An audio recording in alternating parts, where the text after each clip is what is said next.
بسم اللہ الرحمن الرحیم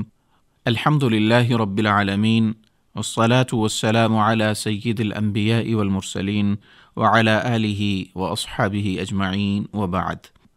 معزز سامعین، آج کی درس حدیث کا موضوع ہمارے روزمرہ کے لین دین کے معاملات سے ہے۔ حضرت ابو سعید خدری رضی اللہ تعالی عنہ وہ فرماتے ہیں کہ اتی النبی صلی اللہ علیہ وسلم بجنازۃ لیصلی علیہا فقال هل علی صاحبکم دین۔ حضرت ابو سعید فرماتے ہیں کہ نبی کریم صلی اللہ علیہ وسلم کے سامنے ایک جنازہ لایا گیا اور آپ علیہ الصلاۃ والسلام نے جنازہ پڑھانے سے پہلے پوچھا، کیا یہ جو فوت ہو گیا ہے، یہ جو میت ہے، یہ تمہارا بھائی ہے، اس کے اوپر کوئی قرض تو نہیں ہے؟ تو صحابہ اکرام نے جواب دیا نعم۔ قال هل ترک له من وفاء۔ صحابہ نے جواب دیا کہ جی، اس کے اوپر قرض ہے۔ حضور علیہ الصلاۃ والسلام نے پوچھا، کیا اس نے ادائیگی کے لیے کوئی مال چھوڑا ہے؟ تو انہوں نے آگے سے جواب دیا لا، کہ اس کے پاس کوئی وراثت میں یا اس کے پیچھے چھوڑا ہوا مال نہیں ہے جس کے ذریعے قرض کی واپسی ہو سکے۔ آپ علیہ الصلاۃ والسلام جنازے سے علیحدہ ہوئے اور فرمایا صلو علی صاحبکم، میں اس کا جنازہ نہیں پڑھاؤں گا کیونکہ اس نے دوسروں کا حق مارا ہے، قرض لے کر واپس نہیں کیا ہے، تم خود اس کا جنازہ پڑھ لو۔ جب یہ حالت دیکھی تو حضرت علی رضی اللہ تعالی عنہ وہ آگے بڑھے اور حضور علیہ الصلاۃ والسلام کو فرمانے لگے علی دینہ، اے اللہ کے رسول صلی اللہ علیہ وسلم، آپ اس کا جنازہ پڑھائیے، میں اس کی طرف سے لوگوں کو اس کا قرض واپس کر دوں گا۔ اور ایک روایت میں ہے کہ اللہ کے رسول صلی اللہ علیہ وسلم نے اس آدمی کا جنازہ پڑھایا اور پھر فرمایا، حضرت علی کو مخاطب کرتے ہوئے فرمایا فک اللہ رہانک من النار کما فککت رہان اخیک المسلم، لیس من عبد مسلم یقضی عن اخیہ دینہ الا فک اللہ رہانہ یوم القیامہ۔ اللہ تعالیٰ کے نبی صلی اللہ علیہ وسلم نے فرمایا کہ جس طرح حضرت علی تم نے دنیا میں اس انسان کی گردن کو آزاد کر دیا ہے، یعنی قرض واپس کر دیا ہے، اللہ تعالیٰ قیامت کے دن کی سختیوں سے تمہیں نجات دیں گے، اللہ تمہاری گردن کو آزاد کریں گے۔ اور جو کوئی مسلمان بندہ اپنے بھائی کی طرف سے اس کا قرض ادا کرتا ہے تو قیامت کے دن اللہ اس کی گردن کو جہنم سے آزاد فرمائیں گے۔ معزز سامعین، اس حدیث مبارکہ میں ایک بہت ہی اہم معاشرتی مسئلہ کی طرف توجہ دلائی گئی ہے، ایک ایسا مسئلہ جو آج کل ہمارے آپس کے رشتوں میں دراڑ اور تعلقات میں خرابی کا باعث بن رہا ہے۔ یہ مسئلہ قرض لینا اور پھر بروقت اس کی ادائیگی نہ کرنا ہے۔ شریعت اسلامیہ اس مسئلہ پر بہترین رہنمائی فراہم کرتی ہے۔ ہم اپنے معاشرہ میں قرض کے حوالے سے چند مسائل تحریر کرنا چاہیں تو اس میں سب سے اہم قرض کی واپسی میں ٹال مٹول سے کام لینا ہے، یعنی اسی خرابی کی وجہ سے لوگ قرض دینے میں بھی لیت و لال سے کام لیتے ہیں۔ جس طرح قرض کے ذریعے لوگوں کے لیے آسانی کرنے کی تعلیمات قرآن و حدیث میں موجود ہیں اور قرض دینے کی اہمیت اور فضیلت بیان کی گئی ہے تاکہ لوگ اس عمل کے ذریعے ایک دوسرے کی مدد اور معاونت کریں، اسی طرح استطاعت کے باوجود قرض کی واپسی میں پس و پیش بہت سنگین جرم ہے۔ یعنی آپ نے اگر کسی انسان سے قرض لیا ہے اپنی ضروریات پورا کرنے کے لیے اور پھر وقت آ گیا اس کی واپسی کا، آپ کے پاس استطاعت بھی ہے، آپ استطاعت رکھنے کے باوجود قرض کی واپسی کا اہتمام نہیں کرتے ہیں، یہ بہت بڑا اور سنگین جرم ہے۔ حدیث مبارکہ میں جہاں مقروض کے لیے آسانی کرنے پر قیامت کی سختیوں سے آزادی کی نوید ہے، وہیں واپسی کی استطاعت کے باوجود قرض ادا نہ کرنے پر سخت وعید ہے۔ قرض اتارنے کی قدرت ہونے کے باوجود قرض دینے میں یا قرض کی واپسی میں ٹال مٹول کرنا ایک بہت بڑا ظلم کا کام ہے، سنگین جرم ہے، شریعت نے اسے سنگین جرم کہا ہے۔ اور ایسے شخص کو رسول اکرم صلی اللہ علیہ وسلم کے فرمان کی روشنی میں شرعاً ظالم کہا گیا ہے۔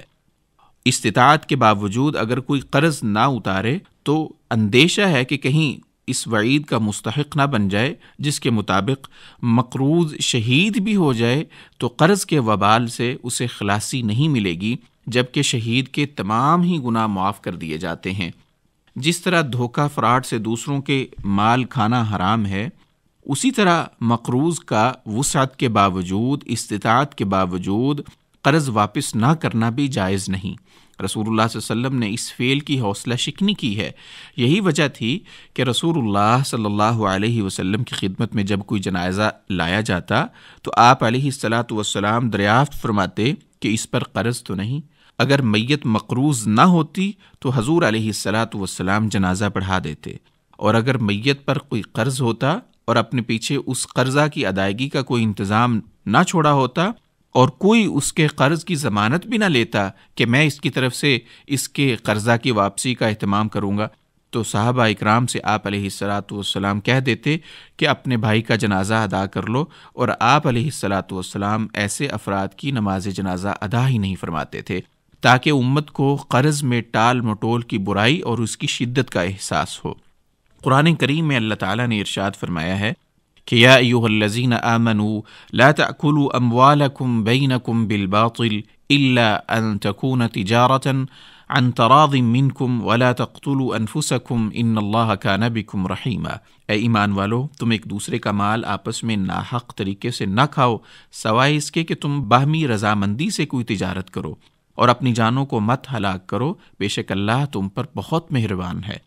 البتہ واقعی اگر قرض کی ادائیگی میں مشکل ہو رہی ہے تو اللہ سے دعا کے ذریعے مدد مانگنی چاہیے، کیونکہ یہ جو اللہ تعالیٰ کا فرمان ہے نا کہ ایک دوسرے کا مال حلال طریقے سے کھاؤ یا غیر شرعی طریقے سے نہ کھاؤ، اسی میں آپ نے کسی سے قرضہ لیا ہے اور اس کو کھا لیا ہے اور اس نیت سے لیا ہے کہ اس کی ادائیگی نہیں کرنی، تو یہ باطل طریقے سے مال کھانا ہے۔ تو اس کا طریقہ یہ ہے کہ اگر آپ استطاعت نہیں رکھتے قرض کی واپسی کی تو شریعت نے جو طریقہ بتلایا ہے کہ اللہ سے دعا کے ذریعے مدد مانگنی چاہیے کہ اللہ تعالیٰ اس قرض کی ادائیگی کا آپ کو استطاعت اور توفیق دے دیں، نہ کہ ہیلوں بہانوں سے قرض خواہ کو تنگ کیا جائے یا قرض کی ادائیگی میں ٹال مٹول سے کام لیا جائے۔ حضور علیہ الصلاۃ والسلام ایک دفعہ مسجد میں تشریف لائے تو حضرت ابو امامہ رضی اللہ تعالی عنہ وہ مسجد میں تشریف فرما تھے۔ آپ علیہ الصلاۃ والسلام نے پوچھا کہ نماز کے وقت کے علاوہ مسجد میں موجود ہونے کی کیا وجہ ہے، یعنی حضرت ابو امامہ سے پوچھا کہ اس وقت نماز کا کوئی وقت نہیں ہے تو آپ کیوں یہاں تشریف رکھتے ہو؟ حضرت ابو امامہ رضی اللہ تعالی عنہ نے کہا کہ غم اور قرضوں نے گھیر رکھا ہے۔